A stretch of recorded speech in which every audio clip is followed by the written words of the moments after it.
ये दुनिया है तेज धूप, पर वो तो सिर्फ छाव होती है। स्नेह से सजी, ममता से भरी माँ तो सिर्फ माँ होती है।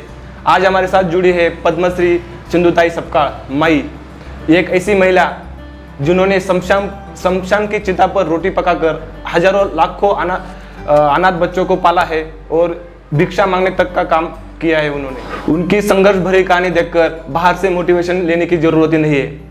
आज जो वो कार्य करते आए हैं, वो कार्य देखकर पूरे देश को नहीं, पूरे विश्व को गर्व में। तो आज बातचीत करेंगे अपने माई से। माई नमस्ते, हमारे चैनल में बहुत बहुत स्वागत है आपका। माई, आज इस उम्र में आप इतना देश और समाज के लिए कार्य कर रही है, क्या आपको कभी लगा नहीं कि आप थोड़े दिन के लिए आराम कर लो? क्या कभी आपको थकान महसूस नहीं हुई इस बारे में? आराम हराम है रे, पेट की भूख सिखाते है बेटा चलना, आगे बढ़ना। जब वो आए तो चेहरे पे रख रखाव था, मगर वो नहीं देख सके जो मेरे दिल का घाव था। अपने घाव अपने को मालूम होता है बेटा, और वो दूसरों को नहीं होना चाहिए। इसलिए मैं जीना सीखी।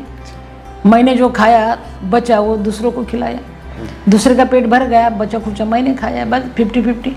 यही माई की ज़िंदगी है रे। थकने से काम नहीं होगा बेटा, आगे बढ़ना है। और तुम भी आगे बढ़ो, अच्छा काम कर रहे हो ना तुम, ऐसे ही चलते रहना बेटा। और पूरे ज़माने को बताओ कि मैंने, अभी तू बोला ना कि मैंने स्टेशन पे रात मैं स्टेशन पे थी, भिखारी को खाना खिलाती थी। आदमी का डर लगता था। 22 साल की थी मैं, तब मैं शमशान में जाती थी बेटा।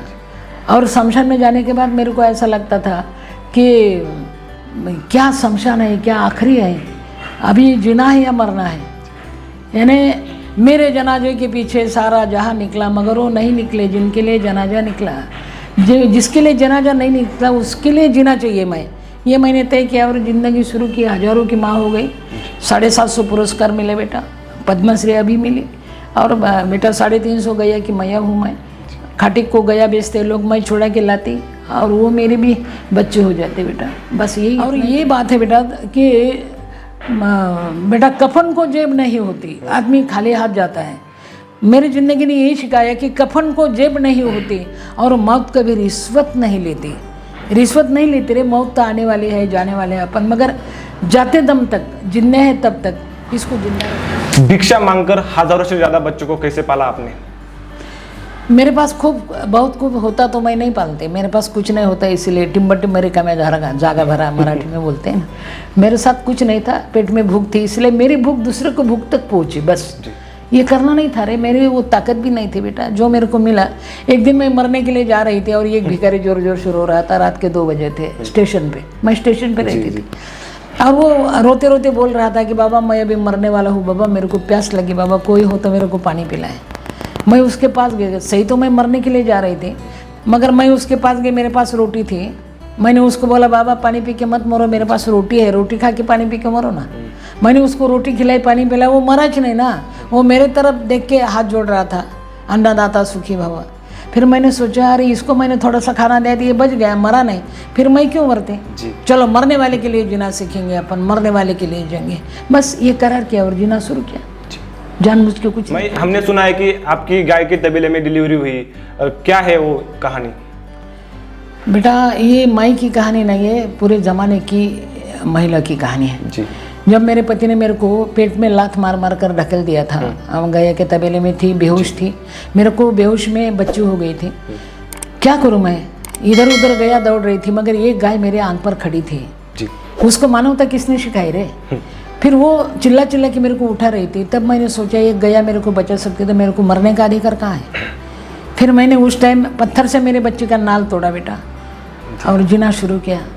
मैं ढूंढने लगी फिर किसको भूख है, कोई गरीब है क्या, किसका कोई रिश्तेदार नहीं तो उसका रिश्तेदार मेरे को बनना है। यही मैंने सोचा ज़िंदगी में, और यहाँ तक आ गई। ये टाइम मेरे पर नहीं आता तो मैं जिंदे नहीं रही थी बेटा, वो टाइम नहीं सिखाया मेरे को। और एक बात है, मेरे पति का मैं आभारी हूँ, क्योंकि उन्होंने नहीं छोड़ा तो मेरे को जिंदगी कहाँ समझती नहीं, मैं माई नहीं होती बेटा। उसको मैं थैंक यू बोलती हूँ। इतने सारे बच्चे के अनाथ। यस बेटा, उन्होंने संधि दी मेरे को, इसीलिए मेरा ससुराल ने मेरा सत्कार किया। ये फोटो है बेटा, मेरा ससुराल ने मेरा सत्कार किया। जो 5 कैबिनेट मंत्री थे मेरे सत्कार के जी, लिए, जी, कॉलर टाइप थे मेरे। मगर वो सत्कार में मेरे पति रो रहे थे, मेरा ससुराल का सत्कार था। मैंने उसको भी बोला आपने छोड़ा इसलिए मैं बड़ी हो गई, आपने नहीं छोड़ा होता मैं मर जाती।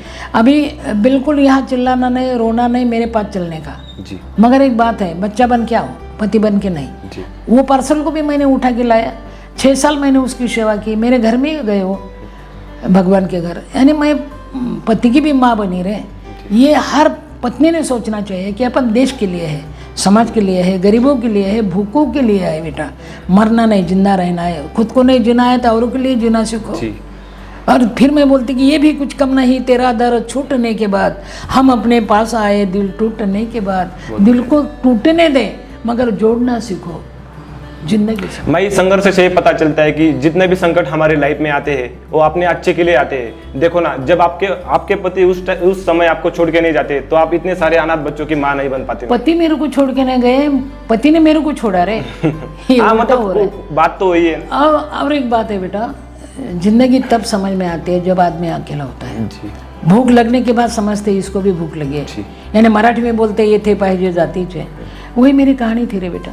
जिन्होंने मेरे को अकाल दिया वो सबको मैंने माफ किया। मैं अपने देश में ऐसी बहुत सारी महिला है, जैसे आपने उस समय आपको पीड़ा हुई, वैसे बहुत सारे परिवार है जहाँ हमारी माता और बहनों के साथ बहुत पीड़ा होती है और उनके साथ छल हो रहा है।